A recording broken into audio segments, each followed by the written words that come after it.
Hello and welcome. My name's Kathy A, and today I thought I'd talk about something very, very important. I know my eyes used to glaze over when people talked about SPF because I just thought, oh, that's just that suntan stuff. I'm not interested. You know, there's some in my makeup. You know, what's the big deal? I'm not out in the sun all that much. I don't go swimming. I don't lay out in the sun. Well, the sun that we used to worship back in the 60s and 70s with our space blankets and our iodine and baby oil, we used to get these marvelous sunburns that turned into marvelous tans, and they looked great at the disco. We would just boogie on down and have that beautiful golden lady look. We just were hot stuff. And since then, and actually in the last 100 years or so, we have actually punched holes in the atmosphere, and it's been pretty bad over the last 20-30 years. The sun that's shining down on us now has stronger rays coming through the punched holes in the atmosphere. So we're getting a lot of UVA and UVB rays, and they're quite damaging. The UVB rays damage your upper layer, and they're the ones that kind of cause your sunburns. And the UVA rays, they go underneath to the second layer, and they're the ones that can really deepen your tan and change your pigmentation. Those are the ones that can also cause aberrant cell structures, changes in things. It can cause cancerous situations. It can damage your skin. So what they came out with, and for years they've had like sunscreens that were suntan lotions. They have that strong smell. You put them on and you never thought about it. You just went out for 8 hours and you put something on. It was like SPF 5. SPF stands for sun protection factor.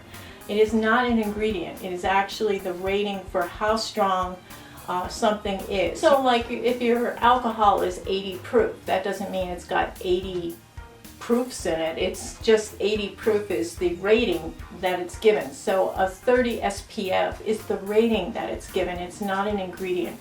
Major ingredients in sunscreen, there's two different kinds, and you probably never even thought about it, but there's a chemical sunscreen and then there's a mineral sunscreen, and you'll hear that there's differences in these a lot because chemical sunscreens, these are two chemical sunscreens, and what they are is they're made up of chemicals that they absorb into your skin really easily, which people like, and they go down into that second layer of your skin and they stay there for 2 hours and they guard your skin. When the sun hits your skin and it penetrates down into that second layer, one of these fellas filters is going to get it, grab hold, it absorbs it, and then it chemically changes it, and it absorbs and goes away as heat, and also it goes into your bloodstream. Now this has caused some concern with people, and they're saying now that these chemical sunscreens, and I think it's oxybenzone and oxoxylene, I believe, are the two ingredients. But these ingredients are considered toxic, and it's not really good to give your kids these. Why would anybody wear a chemical sunscreen? Well, if you're swimming, if you're going to be in a very hot and humid area where you're going to be sweating a lot, you can use these, and they actually are staying put much better than the other kind of sunscreen. So people who are swimming and in it, like if you're at the lake and you're swimming in the lake, this is a good kind of sunscreen to use for that because it's penetrated into your skin. It's not going to come off so easily, and it'll protect you better in those situations. So these two are chemical sunscreens. They're nice brands, normally have really good healthy things, but they do make the chemical sunscreens for people who swim or people who are sweating a lot. Now these can cause your pores to clog. They can get into your bloodstream. It's been found in mother's milk. A week after application, they found it in mother's milk. So chemical sunscreens aren't really good if you have young nursing children, or if you're going to try and put anything on your child, don't put this kind on your child. The other kind of sunscreen is what they call a physical sunscreen. And basically you're painting a physical mask on the outside of your face that beams off It reflects back the light. So when the sunlight hits your face, it reflects it off. So it's made out of crushed rocks. These are very shiny rocks, and when they are blasted down and milled, finely milled into a thin powder, they're shiny powder, and they put them in a suspended, like a lotion or a gel, and and when you put them on, you get a little bit of a white cast, because that's part of that mask. That's part of that. What makes them work is that it reflects the light back out. So they protect your skin on the outer layer. They don't penetrate into the under layers. So these are considered quite good, but you do have to reapply them after 2 hours, and they don't absorb into your skin. So they're considered a non-toxic kind of sunscreen.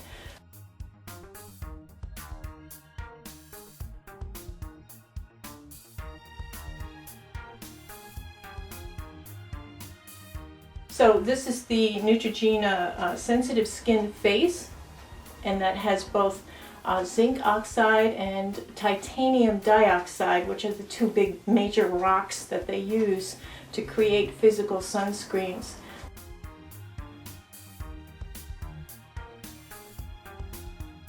Now these are so important to wear.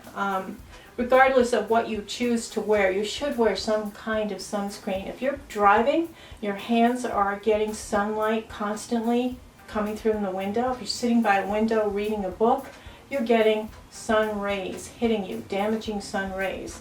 There's a lot of positive things that come from the sun, like some vitamin D and a healthy glow. You know, it's not all bad. However, you need to protect yourself if you're going to be out there for a while. I used to get sunburns after 20 minutes in the hot sun, so I know my skin is very sensitive. Now, just because you have darker skin naturally, or you have a deeper, richer skin tone, doesn't mean that you can forsake the SPF. You do need to wear an SPF. And I know that on a darker skin tone, when you're wearing an SPF, it's a grayish, ashy look, and it's really awful. So they've become quite inventive lately, and they've come up with sunscreens that are mineral, which are non-toxic, and they have a tint to them which overrides that whiteness. Now these two are pretty good. You don't have to spend a lot of money on sunscreen because they all kind of are the same thing. Now an SPF of 30 to 50 will protect 97 to 98% of you, of your skin. So the whole thing with the numbers, like 15, I think is 93%. It's not that huge a difference between, I think there's only 1 point or 1 percentage difference between a 50 and a 30%, SPF. So I'm not a scientist. I don't know how and why that all works. I just know that if you have a 30 to a 50 SPF on your sunscreen, you're good to go. You do have to reapply it after 2 hours. If you are out in the sun for longer than 2 hours, you need to reapply it just like it was never there. You do. And this helps because the tinting in these is rather nice. The Australian Gold has a light tint to it that's very weak. You don't really see it. Doesn't really act like a makeup. I tried mixing my both my number 7 and my Dermablend drops with them, and it didn't work very well with it. I tried putting makeup over the top of this. It didn't work as well. You can use a powdered makeup once this has dried. I put a regular powder over it, and then I put a powdered makeup, and that seemed to work okay. So the Australian Gold is nice on its own. It's not the greatest. But this one I do like, and they sell this actually in dermatology offices. They sell it on Amazon, they sell it in the derm store. You can find it online on Walmart, I think. I'll put a link below. This is the Elta MD, and it's the tinted sunscreen. It is broad spectrum 41, which is right around the 97 to 98% coverage. And for 2 hours you can be out in the sun with, very little getting through. You can still get a tan. It's just the damaging rays, the UVA and UVB rays, are controlled with this. Nothing is 100%, but this is nice. I like this one because I always shake tubes. when you pour it out, you can see it's got a little bit of color to it. Just gonna pour this on. And this dries down very skin-like. It looks very natural when it dries down. Just put a little bit of light powder on it and you've got a very nice, it's like a tinted moisturizer. It's very light. This is my favorite because you've got the SPF there and yet you've also got a little bit of a tint, so it can smooth you out. If you have really good skin, you will only need this. If you don't, I add a little of my Derma drops to it, or I put a little makeup over the top. You can use number 7 drops, just put a few in there with it, mix it on a plate, and you're good to go. Now a lot of people think, well, I've got SPF in my makeup. Well, it's nice. It's a nice addition. It doesn't add on. So like if you've got, you know, the 41 and oh, this is 30, so 41 and 30 is 70, so I've got 70 SPF. No, it doesn't work quite like that. So if you have SPF in this, a lot of CC and BB creams have this. I know IT Cosmetics has a 50 SPF, which is, you know, the rating. It's not quite enough when you put a thin layer of makeup on. You're not getting that full 50 SPF. You're only getting partial, and it's not completely covering you in a positive way. It's not the same thing as using an actual SPF cream that has a light tint to it. So don't confuse it. This is Peter Thomas Roth, and this is the Mineral Matte CC Cream. This is a broad spectrum 30, and this is a very nice, it's like a CC cream makeup. It works really well on its own with a little bit of powder over the top. It will kind of cover like makeup will.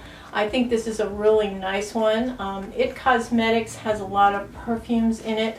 I think they're carrier oils that you're smelling in there, those citrus smells that you smell in the IT Cosmetics. Some people don't react well to that. I like it. I can find though that probably after 4 or 5 hours it does get a little bit cakey looking on my skin, so I'm not as keen on that. This is the Skin to Die For from Peter Thomas Roth. It's in the same price zone as the IT Cosmetics.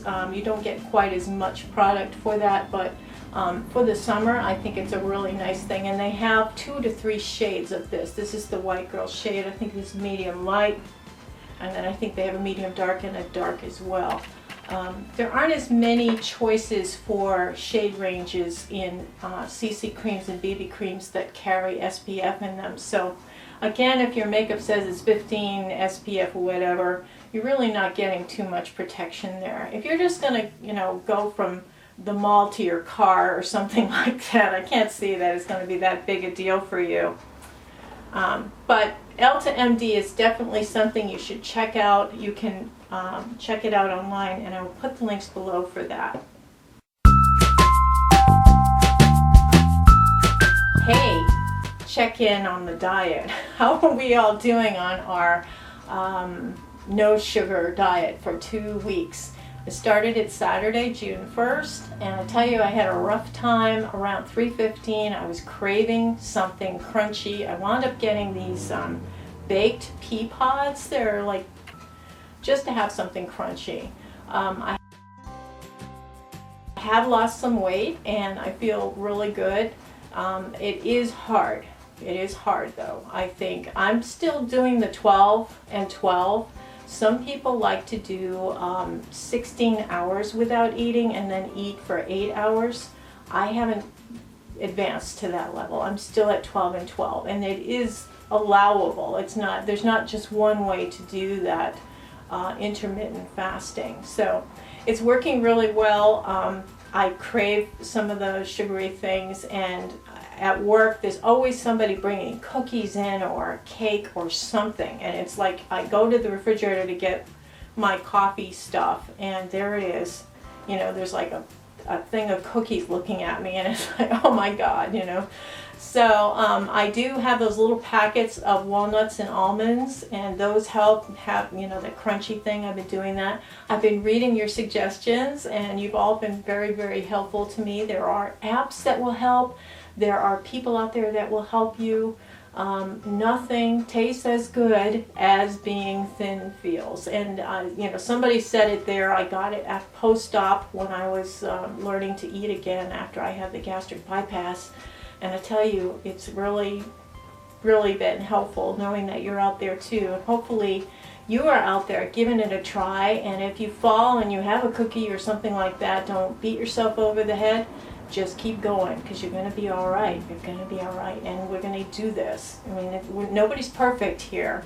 And it's just, you know, you control what you put in your mouth. You want to look and feel good. You don't want to die. You want your body to be healthy, and you want to be able to fit into your clothes. And maybe you've got an event coming up that you want to look your best for, and you're not rocking your curves right now. So let's lose some of that weight and feel better and take a walk up the steps. I'm tricking myself at work. I'm saying, oh, down the stairs twice and walk around the building before I go to my car. And then when I come back, if I'm not late from lunch, I have to walk around the building again before I go up the stairs to my job. So I'm kind of doing little things here and there. I'm parking further away, so I have to walk further to get to places. I'm not grabbing that spot right next to the door at the mall, you know, that kind of, you know what I'm talking about. Yeah, give yourself a little bit of extra exercise without hurting yourself with it. You know, it's like, I'm not a gym person, I'm not an exercise person. I've never enjoyed it. I used to cut gym class in school. But I mean, it is good to keep moving, and you will feel better, and you'll feel more positive, and I think it will help in many, many ways. So after that long-winded thing, I hope all of you are having a wonderful week and have a beautiful day. Take care. Toodles.